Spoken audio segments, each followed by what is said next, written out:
Hello, Professor Villa. Hello, class. My name is Chao Jin Chen.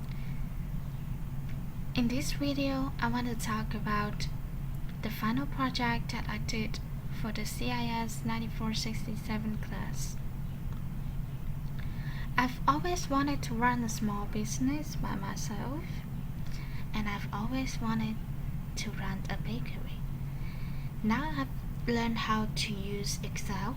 I want to know if I can use Excel to help me learn how much money I'm gonna earn if I am gonna run a bakery.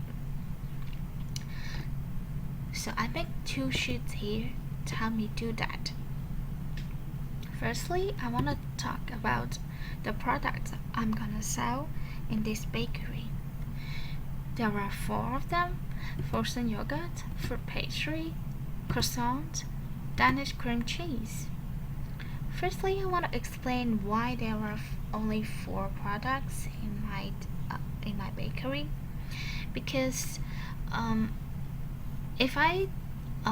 because it's gonna make it simpler, and complicated sometimes will cause some mistakes. And I've set the sales price per unit for each one of them here, and I've also set the material cost per unit for each one of them here to calculate the income that I can make by selling different amount of each one of these products. And then let's take a look at the income statement that I make for my bakery. To calculate the net income, we will need the total revenue and the expenses here. For total revenue,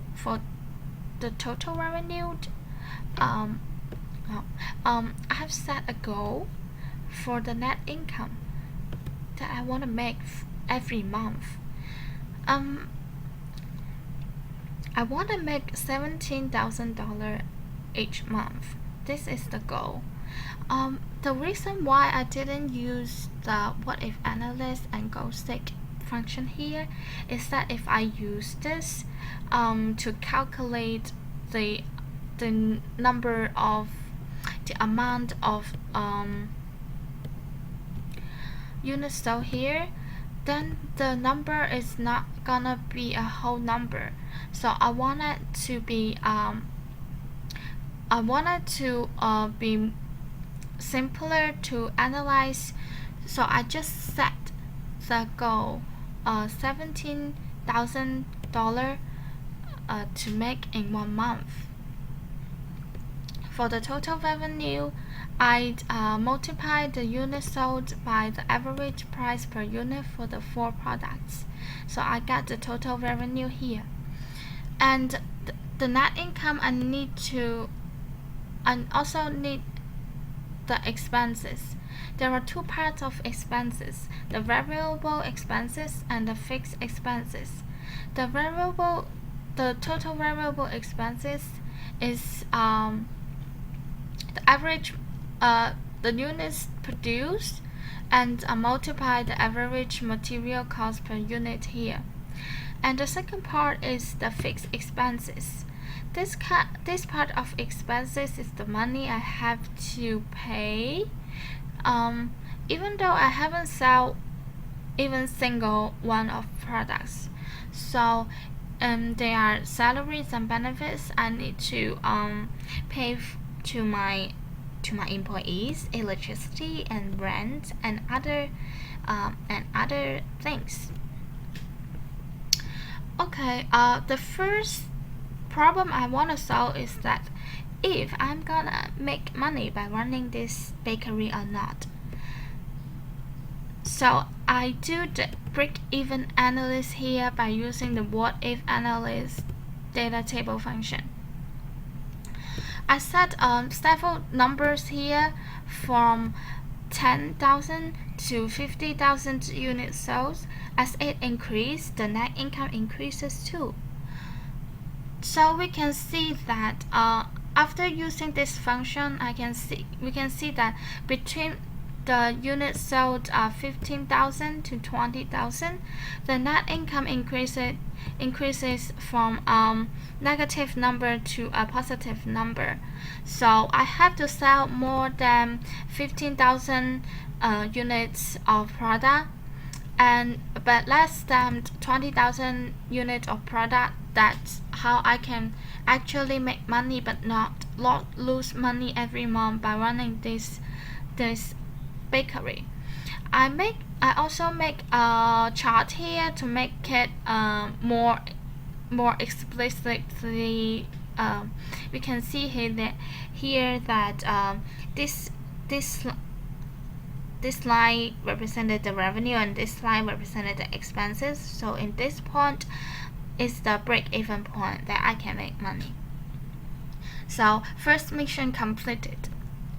The second problem I want to solve is that because I want to earn more money, as much money as I can, how much product should I sell? How much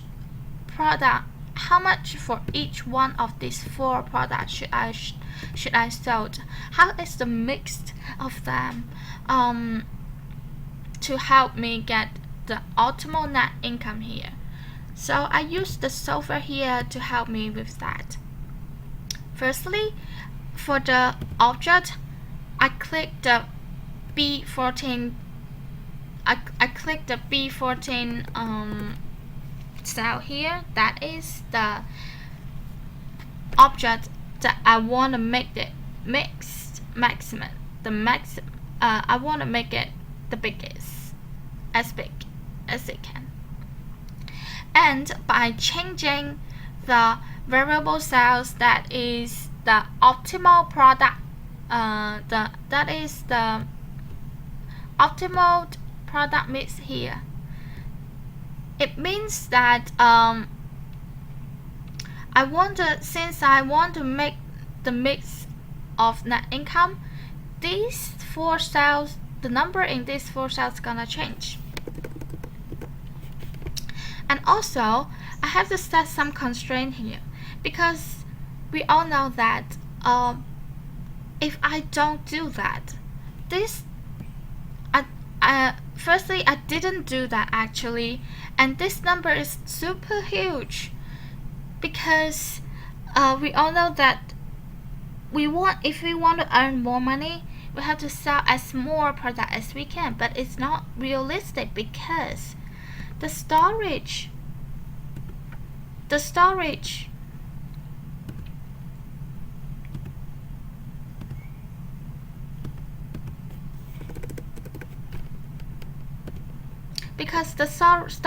of the material is limited. To make each one of these products, I need this certain material for each one of them, and this material has to be storage, and the storage is limited. So I use the software and set some string. That is, the remaining of the material here has to be more than 0. So I set the cells here to be more than 0. That is one of the string that I made. And the other is because I want to supply enough each one of product for my customers. I set the constraint for each one of these products to the number should be bigger than certain number. And then I click solve.